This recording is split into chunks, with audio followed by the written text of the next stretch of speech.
მოგესალმებით მეგობრებო. Პირს გონია რომ კანადური ბატი მხოლოდ ერთი ზომის არსებობს დიდი და მძიმე. სინამდვილეში არსებობს აი ეს მცირე ფორმაც, რომელიც თავის დიდი ნათესავისგან ბევრი რამით განსხვავდება. დააკვირდით, რამდენად კომპაქტური და დახვეწილი ფრინველია. პირველი რაც თვალში მოხვდებათ, მისი პროპორციებია. მას უფრო მოკლე კისერი და პატარა სამკუთხანის კარტი აქვს. თუ დიდი კანადური ბატი მძიმეწონიანია, ეს პატარა ფორმა ბევრად ენერგიული და მოქნილია. შეფერილობა კი იგივეა, კლასიკური შავი თავი და თეთრი ყბები, რაც მას ძალიან ეფექტურს ხდის.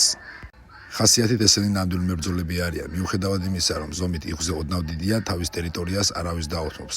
ძალიან გამძლე ფრინველია, ჩვენს კლიმატს იდეალურად ეგუება და მოვლაშის პრეტენზიული არ არის. კიდევ ერთი დეტალი, მათი ხმა უფრო წვრილი და მაღალია, ვიდრე ჩვეულებრივი ბატის, რაც მათ განსაკუთრებულ ჟღერადობას წენს. მცირე ფართობზეც კი მშვენივრად გრძნობენ თავს და ვიზუალურად ნებისმიერ ტბორს დაამშვენებენ. ფიქრობ, რომ დეკორატიული მეურნეობისთვის იდეალური ვარიანტია და ვისაც გიზიდავთ იშვიათი და ლამაზი ჯიშები, მცირე კანადური ბატი აუცილებლად უნდა გყავდეთ კოლექციაში. დამიწერეთ კომენტარებში, თქვენ რომელი წყლის ფრინველები მოგწონთ.